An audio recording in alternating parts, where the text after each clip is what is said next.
10 பேர்களின் நோயும் நீங்கவில்லையா? மற்ற 9 பேர் எங்கே?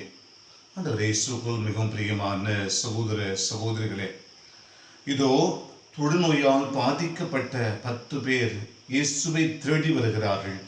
யூத சட்டங்களை கடந்து இங்கு மனிதநேயத்தோடு ஆண்டவர் இயேசு தங்களுக்கு குணம் தருவார் என்று அசைக்க முடியாத நம்பிக்கையினால் இங்கே 10 பேரும் குணம் பெறுகிறார்கள். ஆனால் திரும்பி வந்து நன்றி சொல்ல சமாரியர் ஒருவரை மட்டும் நம்மால் நற்செய்தியிலே காண முடிகிறது. 10 பேர்களின் நோயும் நீங்கவில்லையா? மற்ற 9 பேர் எங்கே? உமது நம்பிக்கை உமக்கு நலமளித்தது என்று சொல்லி இந்த சமாரியர் நன்றி சொன்ன மனிதரை தேற்றி அனுப்பி வைக்கிறார் ஆண்டவர் இயேசு. நம்முடைய வாழ்விலும் பல நேரங்களிலே கடவுளுடைய தெய்வீக கரங்களிலிருந்து பெற்றுக்கொள்ளுகிற வரங்களுக்கு நன்றி சொல்லாமல் இருக்கிற போது ஒரு விதத்திலே ஆண்டவர் இயேசு இதே கேள்வியை தான் நம்மை பார்த்து கேட்கிறார். கடவுளுக்கு நன்றியுள்ள மக்களாக வாழ்ந்திட வரம் கேட்போம், மன்றாடுவோம். அன்பே உருவான இறைவா, நன்றியுள்ளம் கொண்ட மக்களாக நாங்கள் நாளும் மகிழ்ந்திட வரம் தாரும்.